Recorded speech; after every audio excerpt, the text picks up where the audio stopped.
couple of weeks ago, some friends of ours were with us, and they were remarking that when they think about Katie, my wife, and I, they say, "Do you know, we've never heard you say a cross word." Well, that's a lovely comment for them to make. They obviously don't know us as well as we know ourselves. It's perhaps a bit of an exaggeration. However, it is true that from time to time we can get cross and we can say the wrong words, but I want to talk to you about a cross word today. It's a cross word in two respects. The word atonement has to do with an angry God, a God who has a righteous anger, a hatred for the things that are done wrong and that are opposite to his holiness. And it's also a crossword because the solution to that problem for mankind generally, and you and me in particular, is the cross of Jesus Christ, the place where he was pinned on a cross of wood to die, and to die as a substitute for you and for me. And that's basically what atonement is all about. Now, what I plan to do in this time that we've got available to us today is to just review with you what the meaning of the word atonement is and what its impact should be on us. So the first way to find its meaning would be to think about the English word atonement. It's not exactly a word that you hear used every day, is it? And so we'll have to think about how we're going to find a definition in the English language for that word. But we don't want to stop there. We want to think about it as a Bible concept, atonement. And therefore we're going to have to go back into our Bibles. And then we're going to realize that in the Old Testament of our Bibles, that part of the Bible was originally written mainly in the Hebrew language. And they had a word which is translated into our English Bibles as atonement. We want to examine that a little bit and find out its meaning and its shades of meaning, because it'll be helpful for us to understand the term better. So our plan to study it today is to first define the English word atonement, then to look at occurrences of a Hebrew word that's translated by the English word atonement, and then to look in the New Testament and see when a Greek word is used and translated from the original writings and used to express atonement and the concept of atonement in the New Testament.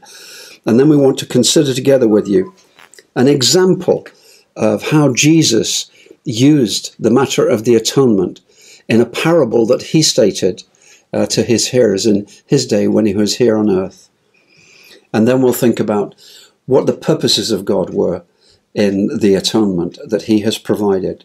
So that's our plan of attack for this study. What does the English word mean then? Atonement. For centuries, people thought that the easiest way to think about it was to break up that English word and say at one meant. When we say meant, M-E-N-T at the end of an English word, that just means being. So if a train goes off the tracks, it's a derailment, being derailed. If we're locked up in a room, it's a confinement, being confined. And atonement, being at one, is the way that it was expressed. And you'll find that in your English dictionary, whichever one you care to use. At one meant being at one, bringing agreement to previously parties that were previously in disagreement. So that's the typical English understanding of it. Now, the world at large struggles with the word atonement to know exactly what it means and how it's brought about. So it's important for us to know what we're talking about and to base what we say about the word on what's found in the Bible. So without more ado, I think what I need to do is look at this Old Testament word and its occurrences in the Old Testament of our Bible. The word itself in the Hebrew language is a word that sounds like the English word for fish, kippur, a Hebrew word. And we're going to find out what it means by looking at some of its occurrences. So let's look at the first one in Genesis chapter 6 and verse 14. I'll put it up on the screen so you can read it from the screen. What it says is, "Make yourself an ark of gopher wood, make rooms in the ark, and cover it inside and out with pitch." So God is talking to Noah about building the ark. It's going to be made of wood, so it should float, but it's going to have to be seaworthy against a real deluge, and he tells him to cover it inside and outside with pitch. If you told Noah about the scale of the deluge that was coming, Noah would want to make sure that that covering made the boat secure. And so it was covered inside and outside with pitch. I imagine it would look black from the outside. Because the word cover is the Hebrew word that's in other places translated as atonement. The word cover it with pitch is atone it with pitch. Make atonement for it in pitch. Give it a covering of pitch. And it doesn't just mean a cover, really. It means thoroughly cover it. So that's the essential meaning of the Hebrew word. Now keep that in your mind, and we'll go on to another one. And again, we'll put it up on the screen for you to read on the screen. It's from Exodus chapter 32, verses 30 to 32, and it says, "The next day Moses said to the people, 'You have sinned a great sin, and now I will go up to the Lord. Perhaps I can make atonement for your sin.'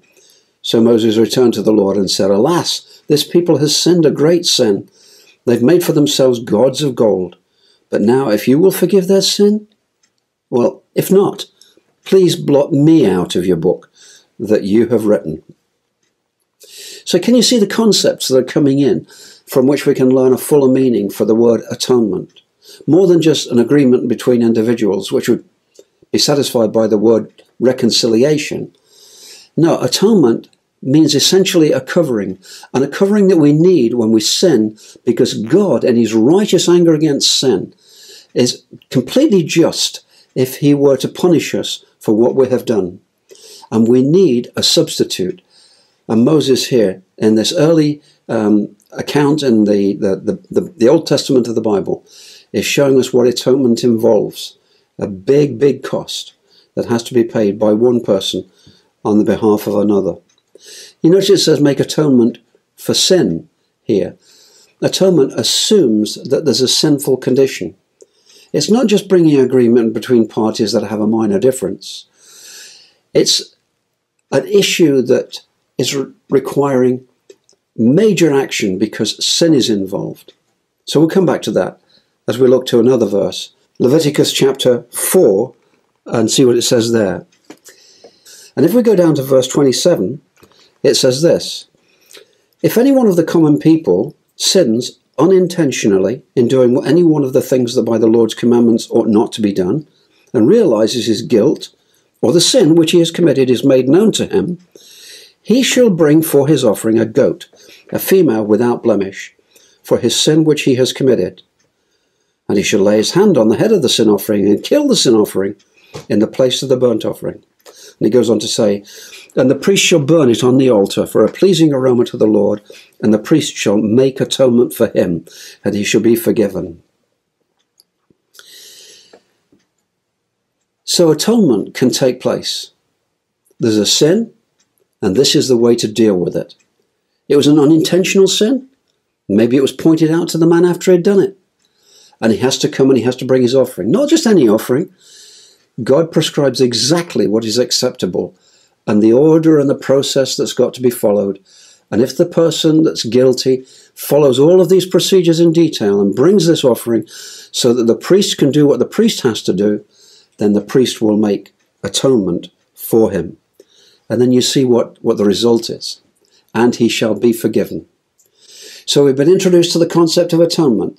It's a thorough covering. It's needed because we have sinned against God, and God is right to be angry with us. And to deflect that anger, we need a substitute who will bear the punishment instead. And if we will accept that means that God provides to deal with the issues that our sin has caused, then the atonement can result. And if atonement is taking place, then we can be forgiven. Forgiveness is a product of atonement. Now let's go on. Later on in the book of Leviticus, you get the rules for the Day of Atonement. And see what it says here. It says in Leviticus 16 and verse 30, "For on this day shall atonement be made for you, to cleanse you. You should be clean before the Lord from all your sins." A covering, forgiveness, and the reconciliation that is then open when this forgiveness has taken place. And now we're learning that in addition to forgiveness, there's cleansing. There's cleansing from all your sins. All of this captured in this term, atonement. Atonement is the thing that has to happen so that these positive results can occur. So now if you go into the next chapter in Leviticus, Leviticus 17, and down to verse 11, you learn something more about atonement. It says, "For the life of the flesh is in the blood, and I have given it for you on the altar to make atonement for your souls. For it is the blood that makes atonement by the life." And God says, I have given it on the altar to make atonement for your souls. Now, there's two things I want to notice there. I have given it. This is not something that a person can do for themselves. God had to be the giver of the process by which atonement would be made. God has to give life first so that he can restore life to the sinner who should lose it. And then he says, atonement for your souls. Last time it was atonement for sins. Sins was the cause that required atonement to be made. Now it's atonement for your souls. Now, you know and I know, there's more to me and there's more to you than just this physical body. There's a whole lot of me that's expressed in an immaterial way. My emotions, my thinking, my mind. And people will generally agree about that. But when you look to the Bible, if you look in 1 Thessalonians 5 and verse 23, I think it is, it talks about you being comprising three things: body, soul, and spirit. Three things. Well, we know what happens to the body when you die. It just decays. Sometimes it's cremated, sometimes it's left to be buried in the ground, sometimes other things happen to it, but the body basically decays and dies after it dies. What happens to the spirit? It goes back to God who gave it. Well, what then happens to the soul? Well, that's the big question. I have to tell you, if you didn't already know, that you are eternal because God calls you a soul. God has given you a living soul. It's going to go on forever. Every human being is going to live forever. Whether they believe in the atonement that God has made for them or they don't accept it, they're still going to live forever. The question is, if they receive the atonement that God has made for them, they enjoy a forever of blessing. And if they reject it, then they suffer the consequences too. So let's bear that in mind before we go any further in this subject. Now, one final verse from the Old Testament scriptures before we turn to the New, and that's Proverbs 16 and verse 14. "A king's wrath is a messenger of death, and a wise man will appease it." You say, it doesn't say atonement in that verse. No, just like some of the others. It doesn't say the word atonement in the English version, but in the Hebrew version, it's exactly the same word. Kippur, kippur, kippur, kippur, in each of these verses that we've been quoting to you. And here the word is translated into English, appease. Now you know what appeasement is. Turning away wrath. Turning away somebody's anger. A king's wrath is a messenger of death, says the proverb.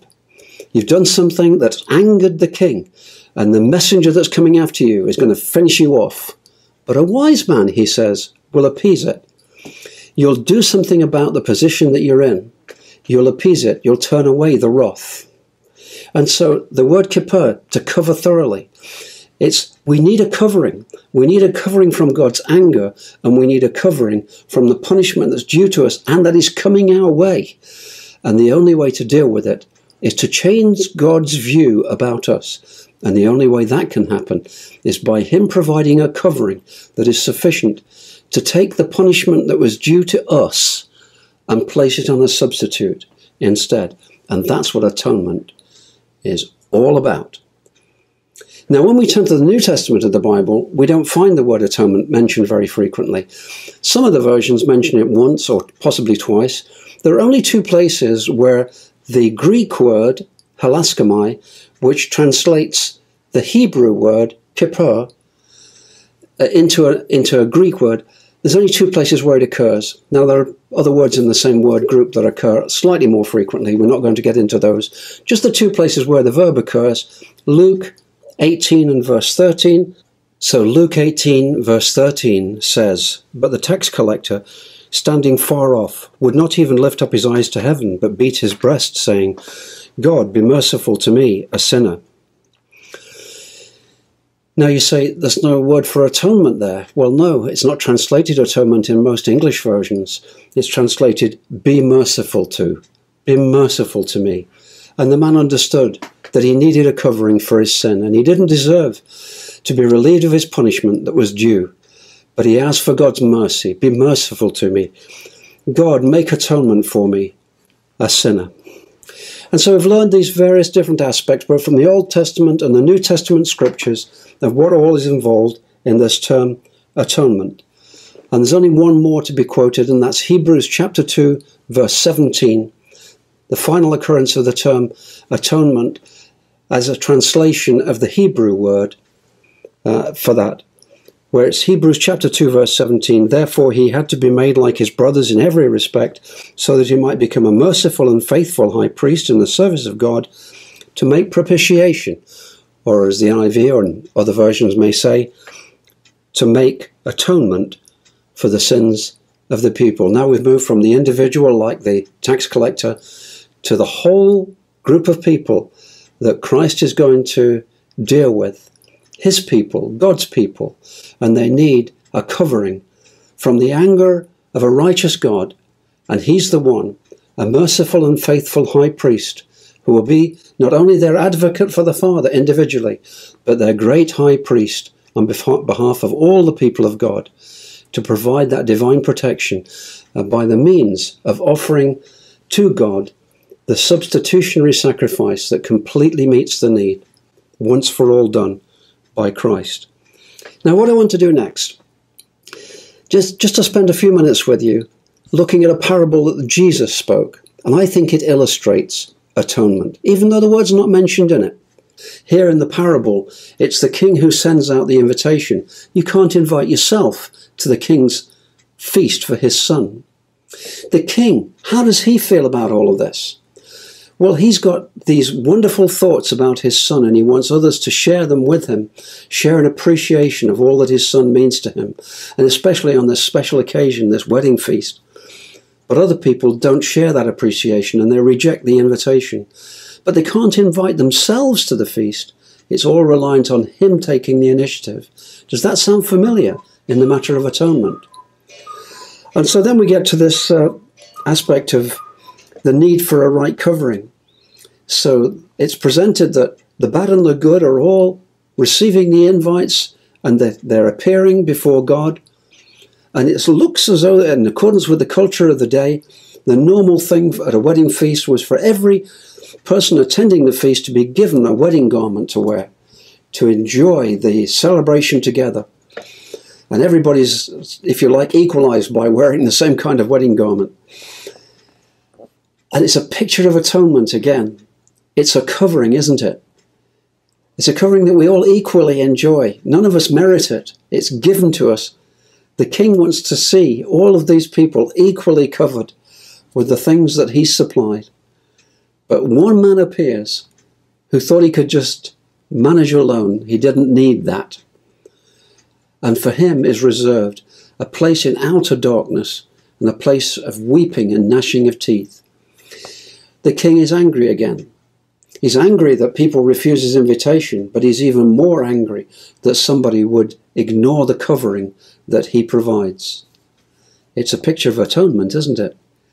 God knows that we are culprit sinners, but he has not left it that way. He has done something about it. He alone can make the invite to be restored to him through the substitutionary sacrifice that Christ has made on our behalf.